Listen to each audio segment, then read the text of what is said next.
Hi and welcome to the weekend edition of the Gullak. और इस week हम market को वापस डिटेल में स्ट्रक्चर करेंगे आफ्टर 1 वीक्स पॉज।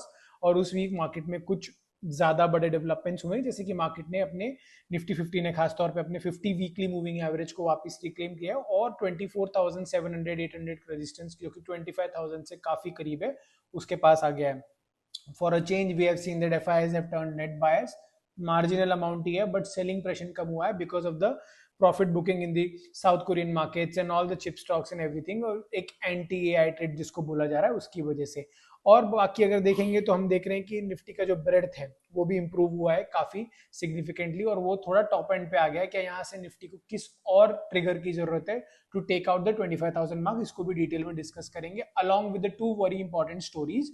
जैसे कि खासतौर पे भी आपने देखा है कि क्लोजिंग ऑक्शन को लेकर ना काफी कंफ्यूजन रहा है कि क्लोजिंग प्राइस मैकेनिज्म चेंज हो गया है, और ये सिर्फ ट्रेडर्स को नहीं, ये सब इन्वेस्टर्स को भी इफेक्ट करता है। इसको भी डिटेल में समझेंगे बिकॉज अगर इंडेक्स की क्लोजिंग प्राइस ठीक से कैलकुलेट नहीं होगी तो वो म्यूचुअल फंड इन्वेस्टर्स के लिए भी उतना ही प्रॉब्लमेटिक बन सकता है आगे जाके। और एंड में देखेंगे कि गोल्ड और सिल्वर में जो शॉर्ट टर्म प्ले आया है उसको किस एक्सटेंट तक जा सकता है, उसको डिटेल में एनालाइज करेंगे। So let's start with the Nifty 50 analysis. Weekly chart से स्टार्ट करते हैं। As we can see Nifty अपने क्रूशियल रेजिस्टेंस जोन के पास क्लोज हुआ है जो कि 24,571 का है। Why is it crucial and why is it important? Because it is the budget day लो। जब यूनियन बजट अनाउंस हुआ था फरवरी में, उस दिन के बाद से जो मार्केट ने ब्रेकडाउन दिया है उसके बाद का ये लो है, और मार्केट जस्ट टैड बिलो एक पॉइंट उसके नीचे क्लोज हुआ है। And I am constantly focusing on that number. और हमें एक डोजी कैंडल देखने को मिली है। What is a doji? Doji is a indecision candles, जो ये दिखाती है कि मार्केट पार्टिसिपेंट्स अभी यहाँ से नेक्स्ट मूव की तैयारी करेंगे। They are also not decided whether bull market को यहाँ से ऊपर लेके जाना है कि नीचे लेके आना है। बट अगर स्ट्रक्चरली देखें in terms of moving averages and strength and everything, we can see that the price is comfortably holding above all the exponential moving averages, जो कि ये दिखाता है कि निफ्टी के करंट मूव में थोड़ा स्ट्रेंथ है, ऐसा नहीं है कि नहीं है। अब इसमें हमें ये देखना होगा कि 571 के ऊपर हमें क्लोजिंग मिलती है वापस वीकली, या हमें 24,750 इन राउंड नंबर्स के ऊपर डेली में क्लोजिंग मिलती है, तो मार्केट में थोड़ा सा बुलिश मोमेंटम और बन सकता है। ठीक है। और अगर मैं इसको सिंपल एक फिब रिट्रेसमेंट टूल क्या काम करता है? ये काम करता है कि भाई जहां से हमें लगता है कि निफ्टी ने रिसेंट टॉप लगाया था वहां से कितने परसेंट निफ्टी वापस चल चुका है। ठीक है।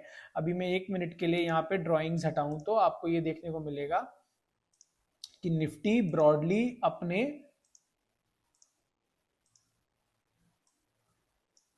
61% 50% रिट्रेसमेंट के ऊपर क्लोज हो चुका है, और ये 5 महीने की हाईएस्ट क्लोजिंग है। ठीक है। सो दिस मींस कि मार्केट ने थोड़ा सा इंप्रूवमेंट का स्ट्रक्चर दिखाया है। अब इसको मैं अगर डेली चार्ट पे लेके जाऊं, मैं एक बार फिब का ये टूल हटा देता हूं सो दैट स्क्रीन थोड़ी क्लीन लगे, तो हमें लेवल्स कुछ ऐसे दिख रहे हैं। ठीक है। कि निफ्टी का ये जो रेजिस्टेंस है इसके पास मार्केट ने, अब टेक्निकली ये क्लोजिंग ऑक्शन की वजह से थोड़ा कंफ्यूजन इस क्लोजिंग को लेके भी रहेगा कि भाई ये क्लोजिंग इसके ऊपर हुई है कि नहीं हुई है, बिकॉज बाकी सारे दिन देखें तो 571 के ऊपर उतना डिसाइसिव क्लोजिंग नहीं मिली है, which is the immediate resistance zone for short term traders उनके लिए। लेकिन अगर वैसे देखें तो मार्केट इस ब्रेकआउट जोन को सस्टेन कर रहा है अबव दिस जोन। तो ये जैसे मैंने बोला टेक्निकली मार्केट अभी सारे मूविंग एवरेजेस के ऊपर है, और वो एक पॉइंट जब हम देखेंगे कि मार्केट का जो स्ट्रेंथ है वो थोड़ा कमजोर हो जाएगा, which will be below 200 DME है, जो ये ग्रीन कलर का लाइन है। ये साइकोलॉजिकल ट्रेंड फिल्टर होता है ये दिखाने के लिए कि किसी भी मार्केट में कितनी स्ट्रेंथ है। ठीक है। So for me a close below this level will be a sign of weakness. ठीक है। तो अभी के लिए ये मान के चल सकते हैं कि निफ्टी का अभी एकदम रेजिस्टेंस के पास है, और ये सारे जोन क्लस्टर ऑफ सपोर्ट है टिल 24,200 एंड 24,000। ठीक है। Now let's glance through the other crucial parameters which we monitor in our show flow during the weekly analysis. This is the Nifty's breadth chart कि कितने stocks Nifty के 50 DMA के ऊपर daily moving average के ऊपर trade कर रहे हैं। Why 50? Because it broadly shows a quarter's performance. तो 68% की रीडिंग है, यानी कि 50% के ऊपर है। So this shows strength कि मार्केट में पार्टिसिपेशन ब्रॉडर है, स्क्यूड नहीं है। अगर हम ड्रॉ डाउन देखें कि निफ्टी अपने प्रीवियस ऑल टाइम हाई से कितना नीचे है, तो वो हमें 6.6% नजर आ रहा है अपने रीसेंट पीक से जो जनवरी में लगाया था। तो फुल रिकवरी नहीं हुई है, बट जैसे कि देख रहे हैं मार्केट थोड़े थोड़े अपने गेन्स को रिकवर कर रहा है। तो यहां से भी हमें लग रहा है कि थोड़ा मार्केट का ट्रेजेक्टरी अपवर्ड्स है। If you look at the derivatives data क्या दिखाता है कि ऑप्शंस मार्केट में क्या प्लेयर जो बड़े बड़े इंस्टीट्यूशंस है, रिटेल ट्रेडर्स हैं और एचएनआईज वगैरह, इनकी पोजीशनिंग कैसी है और वो क्या एंटिसिपेट करके चल रहे हैं फॉर द अगस्त में, कहाँ मूवमेंट रह सकता है। तो ये ग्रीन बार पुट बेस दिखाता है पुट ऑप्शंस का, और कॉल रेड बार कॉल ऑप्शंस का बेस दिखाता है, जो सपोर्ट की आप पुट को सपोर्ट की तरह मान के चल सकते हैं और रेड बार को रेजिस्टेंस की तरह मान के चल रहे हैं। तो ब्रॉडली 25,000 से 24,000 की रेंज अगस्त सीरीज के लिए निकल के आ रही है। बट ध्यान रहे कि ये अभी 24,500 पे एक साइडवेज का भी इंडिकेशन दे रहा है, जहां पे 40 लाख तक का ओपन इंटरेस्ट यानी कि कॉन्ट्रैक्ट्स लग गए हैं। सो यहाँ पे थोड़ा इंडिकेशन ये भी कि मार्केट थोड़ा यहाँ पे कंसोलिडेट भी कर सकता है। So what is the trade plan? Trade plan simple है, 24,500 को मार्केट बेस बना के काम कर सकता है थोड़े टाइम तक, लेकिन उसका अप डाउन साइड आपका 24,200 का एक मेजर सपोर्ट है, जो पूरा जोन है 24,000 से 24,200, अपसाइड में आपका 24,700 से 800 का रेजिस्टेंस जोन है। इसके बाहर अगर क्लोजिंग मिलती है तो मार्केट डायरेक्शनल क्लोज लेगा। Now, foreign investors for a change have turned net buyers in the August series. What it means is कि थोड़ा इनका बाइंग फिगर देखने को मिला है, बट आप देखिए कि इनकी बाइंग फिगर उतनी बड़ी नहीं है, बहुत छोटी है, लगभग 2000 करोड़ की है, जो कि इनकी सेलिंग इंटेंसिटी से बहुत कम है। तो टेक्निकली नेट बायर्स हैं, बट लेकिन बुलिश नहीं है। That is a major distinction we have to do, and इसीलिए मैंने पिछले स्लाइड में जो मेजर टेक अवे में लॉन्ग टर्म अप्रोच रखा है वो ये रखा है कि निफ्टी का ट्रेंड लॉन्ग टर्म का चेंज नहीं हुआ है, जब तक कि ऑल टाइम हाई के ऊपर हम लोग थोड़ा सस्टेन करके ट्रेड ना करने लगे। So they have reduced the selling pressure, not turned heavy net buyers in the Indian equities. But ठीक है, सेलिंग प्रेशर कम होने से हम थोड़ा ऊपर आए हैं, और उसका एक इंडिकेशन हमें इंडेक्स फ्यूचर से भी मिलता है। इंडेक्स फ्यूचर्स क्या होता है? अगर एफआईएस कैश मार्केट में सेल करते हैं तो इंडेक्स फ्यूचर से अपनी पोजीशन को हेज करते हैं, ताकि अगर उनको कुछ नुकसान होता है तो वो इससे कवर होता है। और आप देखेंगे ये ओपन इंटरेस्ट क्या दिखाता है, कितने कॉन्ट्रैक्ट्स उन्होंने फ्यूचर्स में शॉर्ट करके रखे हैं। इसका आप देखिए जुलाई ऑनवर्ड्स जो रोल ओवर हुए हैं वो काफी कम हुए, और अभी तो 1.5 लाख है, तो यानी कि काफी लोएस्ट पॉइंट पे इनका 3 से 4 महीने में ये फिगर देखने को मिल रहा है, जो कि सपोर्टिव है इनकी नेट बाइंग एक्टिविटीज के साथ इन द कैश मार्केट। अब थोड़ा क्लोजिंग एफआईएस के डेटा से थोड़ा क्लोजिंग प्राइस में जो चेंजेस हुए हैं इंडेक्स में उसको समझने की कोशिश करते हैं।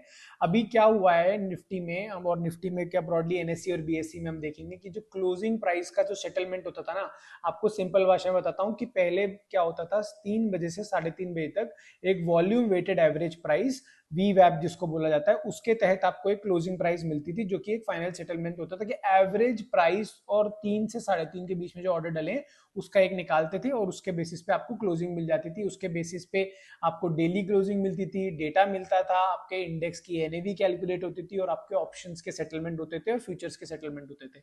ये मैकेनिज्म था। Now what has changed is कि बिफोर दिस अब सिर्फ 3:15 पे सारी एक्टिविटी रुक जाएगी, और 3:15 से 3:28 के बीच की एक्टिविटी के बीच में, और उसमें भी लास्ट 5 से 10 मिनट के बीच में एक मैक्सिमम ऑर्डर वैल्यू पे जहां पे डला होगा वहां पे उस बेसिस पे आपको एक क्लोजिंग प्राइस मिलेगी। It's not a weighted average of 3 to 330, it's between 315 और 328 के बीच में जो आपको ऑर्डर होंगे उसके ऊपर होगा, और आपको फाइनल एंट्री आपको 3:28 से 3:30 के बीच में आपको एक नेट क्लोजिंग प्राइस मिल जाएगी।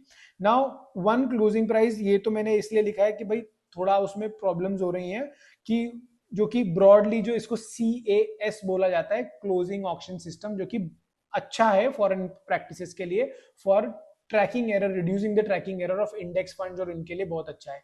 लेकिन ये प्रॉब्लम क्यों बन गया, अगर आप देखेंगे तो इसके बीच में क्या है कि जब आप ट्रेड करते हैं या आपको सामने प्राइस 3:15 के बाद नहीं दिखता है, तो उससे आपके डेरिवेटिव्स मार्केट में थोड़ी प्रॉब्लम आने लगी, बिकॉज डेरिवेटिव मार्केट हमारा 300 गुना है, अगर हम 1 गुना है तो इतना बड़ा मार्केट है। और यूजुअली क्योंकि कैश मार्केट में हमारी उतनी एक्टिविटी नहीं होती, तो इसीलिए डेरिवेटिव मार्केट में थोड़ा सा क्लोजिंग प्राइसेस के 3:15 के बाद थोड़े डिस्टॉर्शन होने लगे, ऑप्शंस प्राइसिंग का बिहेवियर चेंज होने लगा।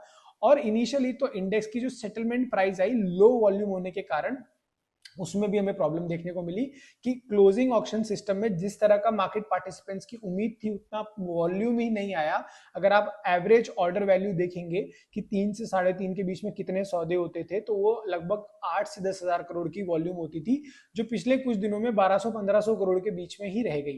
तो उससे क्या हो गया, आपको थोड़े इंडेक्स में जब क्लोजिंग प्राइस आई तो जंप देखने को मिला, और ऑर्डर जिस तरह से, जैसे मैंने बोला, क्लोजिंग ऑक्शन के टाइम पे एक विंडो में 3:15 से 3:28 के बीच में जो भी मैक्सिमम ऑर्डर वैल्यू पे प्राइस छपा होगा उसके बेसिस पे आपको हो गया, और वो किसी भी दिशा में होगा जिसका जो प्राइस बैंड जो एक्सचेंज ने किया कि वो आप उस विंडो में +3% या -3% तक की वैल्यू तक के ऑर्डर वो एक्सेप्ट कर सकते हैं। This is a very big range to monitor और टू से कि इसके बाद भी आप उस प्राइस को अलाउ करेंगे और डेरिवेटिव्स आपको उसके साथ सेटल होंगे। तो देखिए आप स्क्रीन पे देख रहे होंगे कि आफ्टर क्लोजिंग में कितना वेरिएशन आया, जो पिछले 2 दिन में कम हुआ है, बट एक्सपायरी डे पे वीकली एक्सपायरी जो ऑप्शंस वगैरह का होता है डेरिवेटिव मार्केट, जैसा कि मैंने बोला जो हमारा 300 गुना है in comparison to cash market, वहां लोगों को प्रॉब्लम होने लगी बिकॉज ऑप्शंस की प्राइसिंग 328 के बाद क्या हुआ कि अगर आपका 500 पे इंडेक्स है तो वो 700 पे जा रहा है, that is a 200 points jump.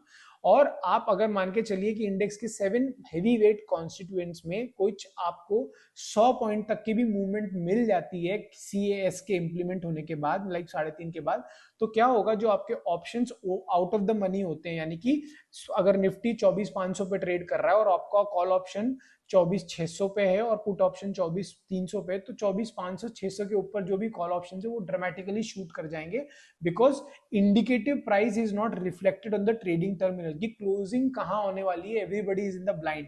Now this is the blind spot where derivative market participants have raised objection to कि क्योंकि आर्बिट्राज की अपॉर्चुनिटी नहीं है। अब ये इसमें एक अलग किस्म का किस्सा ये हो गया है कि हम सॉल्व क्या करने गए थे, सॉल्व दूसरी चीजें हो गई। अगर आपको टेक्निकलिटी में ना जाते हुए समझाऊं, जो कि SLBM करके एक फ्रेमवर्क होता है शॉर्ट सेलिंग का, जो इंडिया में इतना लिक्विड मार्केट नहीं है बिकॉज हमें इतनी शॉर्ट सेलिंग करने की परमिशन नहीं है इंट्राडे वगैरह में। इंट्राडे में कर सकते हैं आप, उसको कैरी फॉरवर्ड नहीं कर सकते। तो उस समय क्या हो रहा है कि आप ये मान के चलिए जो आर्बिट्राजर्स होते हैं जो इन सब चीजों का फायदा उठाते हैं कि अगर कैश मार्केट का प्राइस ऊपर है, मतलब स्टॉक का मेन प्राइस ऊपर है और उसका फ्यूचर्स डिस्काउंट पे है उससे, तो वहां पे एक आर्बिट्राज की अपॉर्चुनिटी बन जाती है। अब इस चीज को सपोर्ट करने के लिए उल्टी तरफ से अगर फ्यूचर्स सस्ता मिल रहा है और कैश महंगा है तो आप क्या कर सकते हैं, आप फ्यूचर बाय कर सकते हैं, स्टॉक को सेल कर सकते हैं ताकि उसका जो बीच का गैप है आप वो उससे पैसे कमाएं। लेकिन SLBM फ्रेमवर्क में ये मार्केट उतना लिक्विड नहीं है शॉर्ट सेलिंग का इंडिया में, तो उससे हो क्या रहा है, वो आर्बिट्राज की वजह से आपका सेलिंग साइड इंटेंसिटी नहीं होने की वजह से आपका मूवमेंट शार्प हो रहा है। ठीक है, मैं बहुत सिंपल भाषा में समझा रहा हूं, ये बहुत टेक्निकल विषय भी है और इशू भी है। सो आप ये मान के चलिए कि मार्केट स्ट्रक्चर में ना शॉर्ट सेलिंग साइड उतना बड़ा इंफ्रास्ट्रक्चर और उतनी लिक्विडिटी नहीं होने के कारण आपके यहाँ पे ये प्रॉब्लम आगे जाके बढ़ भी सकती है। तो इस चीज को हमें ध्यान देना चाहिए। और जैसे मैंने बोला SLBM फ्रेमवर्क होता है, आप इसको पढ़ सकते हैं डिटेल में, अगर आपको लगा होगा कि नहीं ये इंटरेस्ट करता है तो अपन इसमें और बात कर सकते हैं। बट फॉर नाउ मेरे को लगता है ब्रॉडली ये ऑब्जेक्टिव हमारा अच्छा था। Cash is a system, closing auction section जो आपका सिस्टम है वो बहुत अच्छा सिस्टम है, but the problem is India क्या उस लेवल पे है जिस लेवल पे हम शॉर्ट सेलिंग अलाउ करके आर्बिट्राजर्स के लिए एक ऐसा इंफ्रास्ट्रक्चर खड़ा करें जो कि मार्केट को अगर एक शार्प मूवमेंट किसी डायरेक्शन में हो रहा है तो वो उतनी लिक्विडिटी प्रोवाइड कर सके ताकि प्राइस का इक्विलिब्रियम मेंटेन हो सके।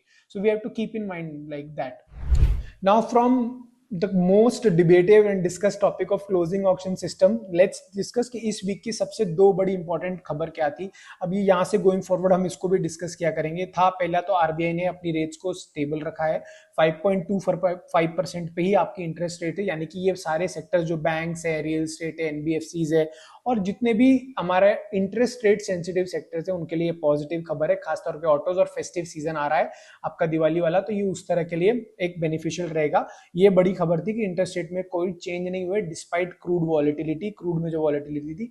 दूसरा LIC का OFS जो 31,400 करोड़ का था वो ओवर सब्सक्राइब हुआ है, तो ये तो रेट कट हुआ है, मैंने बता दिया किन किन सेक्टर्स के लिए फायदेमंद है, आप इनको देख सकते हैं। और दूसरा ये मेरे को लगता है कि जो LIC का OFS है ये पार्टिसिपेंट्स के लिए ऐसा नहीं है कि आपने सिर्फ देख लिया। अगर LIC यहाँ से MSCI रीबैलेंसिंग जो होती है उसका पार्ट बनता है और इंस्टीट्यूशनल एक्टिविटी बनती है तो मेरे को लगता है इसमें काफी ज्यादा लिक्विडिटी बढ़ेगी। और गवर्नमेंट ने अपना स्टेक बेचा है, LIC ने नहीं, तो उसमें ध्यान रखिएगा। तो ये बहुत इंपॉर्टेंट खबर थी 2 इस हफ्ते की जिसको मैंने इंक्लूड किया है, तो आप ये इन पे फोकस कर सकते हैं। अब मूव करते हैं गोल्ड के चार्ट पे, जो कि 2 गोल्ड और सिल्वर में मुझे लग रहा है थोड़ा शॉर्ट टर्म मोमेंटम है। Now in the short term I expect gold and silver to थोड़ा सा रिबाउंड, और ये बहुत बुलिशनेस नहीं होने वाली है, रिबाउंड होगा, रिबाउंड का वर्ड यूज कर रहा हूँ। एंड इसका मेन रीजन ये रहा है बिकॉज हमारा जो फ्राइडे को नॉन फार्म पे रोल्स का डेटा आया है यूएस में, उसमें जो एक्सपेक्टेशन थी कि इतनी जॉब लॉसेस होंगी उससे कम आया है, इनफैक्ट नेगेटिव में आया है। तो उसके कारण क्या हुआ है, आपका जो सितंबर में रेट कट की एक्सपेक्टेशन थी वो काफी 10-15% से ज्यादा गिर गई है, और अभी तो मेरे को लेटेस्ट डेटा में 40% हो गया है। तो आपको ये ध्यान में रखना चाहिए कि गोल्ड एंड सिल्वर अगर रेट हाइक नहीं होती है तो ये इकोनॉमी के लिए अच्छा हो जाएगा टेक्निकली, राइट। अगर रेट हाइक नहीं हो रही है तो उसमें ये एक्सपेक्टेशन बढ़ी, इसलिए हम देख रहे हैं कि आपको लास्ट वीक में फ्राइडे तक में ही आपको एक एक्सपेक्टेशन के हिसाब से एक मूव देखने को मिला है। तो याद रखिएगा यहाँ पे बुल ट्रेंड नहीं चालू हो रहा है, गोल्ड में हमें एक अच्छी अपॉर्चुनिटी बाद में मिलेगी। फिलहाल के लिए ये मान के चलिए कि एक रिबाउंड है, इसको रिबाउंड की तरह ही मोमेंटम प्ले करा जा सकता है। So this was all for this week, thanks for watching. And अगर कोई भी टॉपिक पे आपको डिटेल में इन्फॉर्मेशन चाहिए या मैं वीडियो बनाऊं तो कमेंट सेक्शन में लिखना, will discuss that in detail. And thanks for watching.